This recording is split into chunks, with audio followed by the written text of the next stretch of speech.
So court ద్వారా చందు జావిలి అందరికీ తెలిసిన జంట. సో ఈ జంట మరోసారి తెర మీద కనిపించబోతుంది. సో బ్యాండ్ మేళం అనే సినిమాతో మళ్ళీ యాదగిరి రాజమ్మగా కనిపించబోతున్నారు మన రోషన్ అండ్ శ్రీదేవి. సో ఈ సినిమా ఎలా ఉండబోతుంది, ఈ సినిమా విశేషాలు ఏంటి, కొత్తగా ఏమన్నా చూపించబోతున్నారా, మనకి ఎంటర్టైన్ చేయబోతున్నారా, ఎలా ఎంటర్టైన్ చేస్తున్నారా అన్నీ కూడా వీళ్ళ మాటలను అడిగి తెలుసుకుందాం. మనతో శ్రీదేవి ఉన్నారు, మాట్లాడదాం.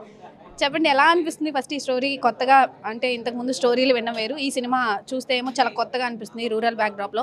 సో ఎలా ఎలా అనిపించింది స్టోరీ విన్నప్పుడు, మీ దాకా వచ్చినప్పుడు? చాలా బాగా అనిపించిందండి. అంటే ఆఫ్టర్ కోర్ట్ నేను ఇదే విన్నాను, ఈ బ్యాండ్ మెల్లమే విన్నాను.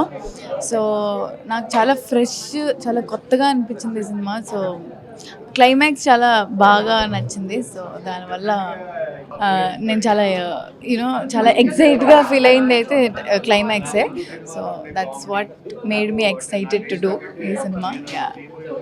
సో నార్మల్గా శ్రీదేవి అంటే చాలా న్యాచురల్ యాక్ట్రెస్. ఇప్పుడు తెలుగు ఇండస్ట్రీకి చెప్పాలంటే అనుకోకుండానే భావోద్వేగాన్ని పనిచేస్తూ ఉంటుంది, ఏడుపు వచ్చేస్తుంది, నవ్వు వచ్చేస్తుంది.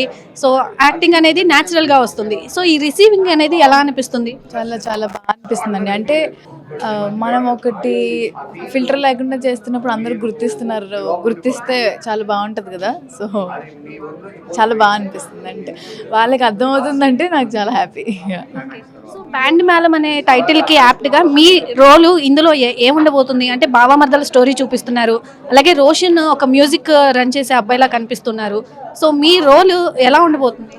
రాజమ్మ అనే క్యారెక్టర్ ఏంటంటే ఫుల్ మన ఫ్యామిలీస్లో బావమర్దలు ఎలా అయితే కొట్టుకుంటారో అంతే చిలుపుగా, అంతే చాలా క్యూట్గా అయిపోతూ ఉంటుంది. సో యాక్చువల్లీ నా క్యారెక్టర్ వచ్చేసి డిస్ట్రిక్ట్ టాపర్ నేను ఈ సినిమాలో.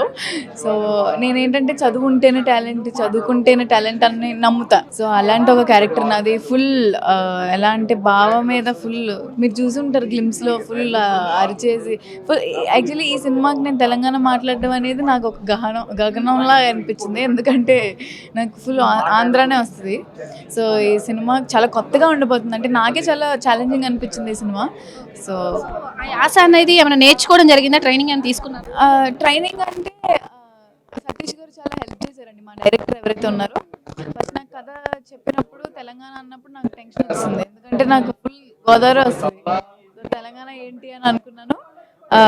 ఆన్ స్పాట్ నాకు చాలా ఈజీ అయిపోయింది. సో అప్కమింగ్ ప్రాజెక్ట్స్ ఏం రాబోతున్నాయి? 2 సినిమాలు చేసినండి తమిళ్లో. సో అవి వస్తాయి. ఏమనిపిస్తుంది తెలుగు ఇండస్ట్రీకి తమిళ ఇండస్ట్రీకి కొత్తదనం ఏమైనా కనిపించిందా? మీ యాక్టింగ్ ఇంకా ఇంప్రూవ్ చేసుకోవడానికి అదన్నా ప్లాట్ఫామ్గా కొత్తగా ఉపయోగపడుతుంది? ఖచ్చితంగా తమిళ్ అనేది చాలా నాకు ఒకటి ఫస్ట్ ప్రిఫరెన్స్ ఎప్పుడు తెలుగుకే, ఎందుకంటే నేను తెలుగు అమ్మాయిని కాబట్టి.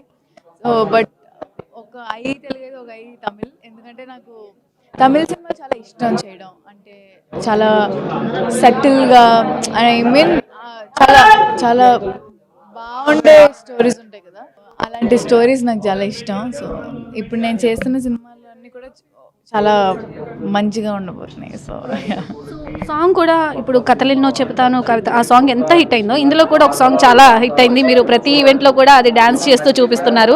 సో ఆ సాంగ్కి సంబంధించి ఏంటి విశేషాలు? ఈజీ ఉందా ఆయనతో కాంబినేషన్ కానీ, రోషన్తో కాంబినేషన్, అలాగే డ్యాన్స్ చాలా కంఫర్ట్ ఉంటుంది, ఇంతకుముందు చేస్తున్నారు కాబట్టి.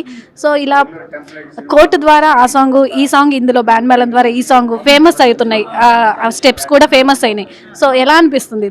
చాలా చాలా బాగా అనిపిస్తుందండి. అంటే జనాలు అసలు మా నుంచి ఏమొచ్చినా చాలా యాక్సెప్ట్ చేసి చాలా వైరల్ చేస్తున్నారు. వాళ్ళందరికీ thank you so much. Firstly మా సినిమాని అంత బాగా, అంటే మా సినిమాలో వచ్చిన సాంగ్స్ చాలా మంచి హిట్ చేశారు. And I'm very much grateful. And thank you so much అండి. హీరో గురించి ఏం చెప్తారు? పర్సనల్గా మీ ఫ్రెండ్ కమ్ హీరో, ఇంకా ముందు ఇద్దరు కాంబినేషన్లో ఇంకా రావాలని కోరుకుంటున్నారు? ఖచ్చితంగా కథ బాగుంటే చేస్తామండి, బట్ ఇప్పుడు చేయము. అంటే ఆల్రెడీ సెకండ్ సినిమా వచ్చింది కాబట్టి. బట్ టైం తీసుకొని కథ మమ్మల్ని ఖచ్చితంగా నచ్చితే చేస్తాం. చాలా రూమర్స్ కూడా వస్తున్నాయి, అంటే రూమర్స్ కాదు, చెప్తూ ఉన్నారు. సో దాని గురించి మీరు ఒక చిన్న క్లారిటీ అని ఇస్తారా? రాబోయే విజయ్ దేవరకొండ, రష్మిక అలాంటివన్నీ చెప్తూ ఉన్నారు. సో మేము చాలా గుడ్ ఫ్రెండ్స్, చాలా మంచి ఫ్రెండ్స్. హిట్ అవ్వాలని మేము కూడా మనస్ఫూర్తిగా థ్యాంక్ యూ.